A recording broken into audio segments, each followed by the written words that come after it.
kalau kita selesai sholat, wajib itu jangan langsung bangun. Kecuali ada hajat yang betul-betul harus dilakukan. Umpamanya. Kita habis sholat subuh itu ada jenazah. Umpamanya ada jenazah. Sholat jenazah dulu. Ini saya tidak bicara masalah khilafiyah ya. Saya tidak bicara masalah khilafiyah. Taruhlah umpamanya kita sedang sholat di Masjid Nabawi. Selesai kita sholat, ya, sebagai makmum, tahu-tahu langsung dompet jatuh ya.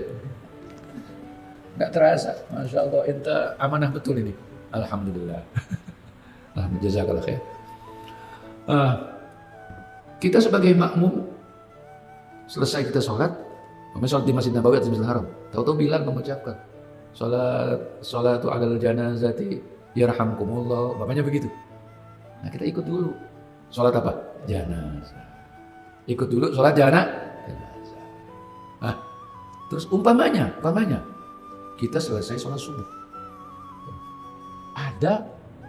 Ada tamu, umpamanya tamu.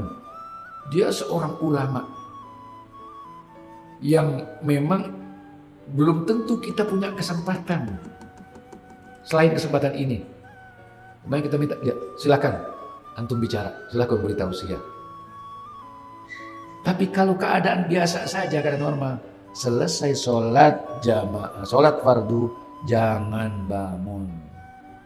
Fa idza faraghta fansab. Itu ada tafsiran yang mengartikan dan menafsirkan ayat ini mengatakan bahwa selesai sholat fardu berzikir. Nah, zikir setelah sholat ini bervariasi. Ada yang singkat, ada yang panjang. Tergantung agenda seseorang itu. Nah, umpamanya standar saja. Standar dalam keadaan biasa gitu. Di antaranya setelah sholat subuh kita membaca Al-Ikhlas 3 kali. Kalau memang dilihat keadaan memungkinkan dan tidak memberatkan jamaah, boleh Al-Mu'awwidhatainnya itu 3 kali juga. Sedangkan kalau kita sholat sendiri, tidak terkait dengan kepentingan orang lain, umpamanya ibu-ibu sholat di rumah sendiri, ya nggak apa-apa. Ya, setelah subuh, dalam wirid sholatnya itu, dikir sholatnya, diantaranya membaca surah Al-Ikhlas 3 kali, kemudian Al-Mu'awwidhatain 3 kali. Begitu juga sholat-sholat yang lainnya, selama tidak terkait dengan orang lain. Ini kita kalau jadi imam lihat juga ini makmumnya. Kalau makmumnya kira-kira orang-orang udah pada meluang-meluka kakinya gitu, kita jangan panjang-panjang. Iya, jangan panjang-panjang bacaannya. Saya pernah dulu cerita ini betul-betul kejadian. Saya perjalanan dari Bogor ke Jakarta, waktu itu mau ke Bandara Cengkareng. Dengan seorang tamu, tamunya itu kiai, tamunya itu guru Al-Quran. Siapa? Yaitu Kiai Ulin Nuha dari Kudus dengan Bunyai almarhumah Bunyai Ismah. Mampir di peristirahatan rest area Bogor itu, yang dari arah Bogor ke Jakarta itu kan dulu ada itu. Ada sampai sekarang itu, tapi saya sudah jarang lewat situ. Sholat subuh, ada orang ini maju ke depan. Pas baca surahnya, surah Al-Waqi'ah. Innalillahi wa inna ilaihi raji'un. Jadi dari lain. Saya kira dia mau baca sampai akhir. Akhirnya pakai oleh Nuha, ya karena beliau lebih tua dan orang alim, orang soleh, saya suruh beliau sholat. Ayo, antum sholat. Ya ini kita sholat, nggak bareng dengan orang itu. Surat Al-Waqi'ah itu kan hampir mau 100 ayat, 90 berapa itu ayat? Surat Al-Waqi'ah? Hah? 94 ayat. Panjang. Dulu aja saya subuh gabungan digerutuin. Bener, ada yang gerutuin. Rupanya orang itu gertak doang.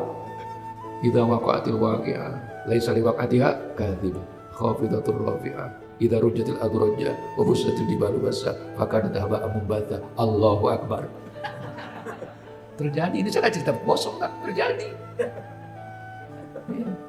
Jadi kita lihat imam itu harus melihat makmum, nggak boleh.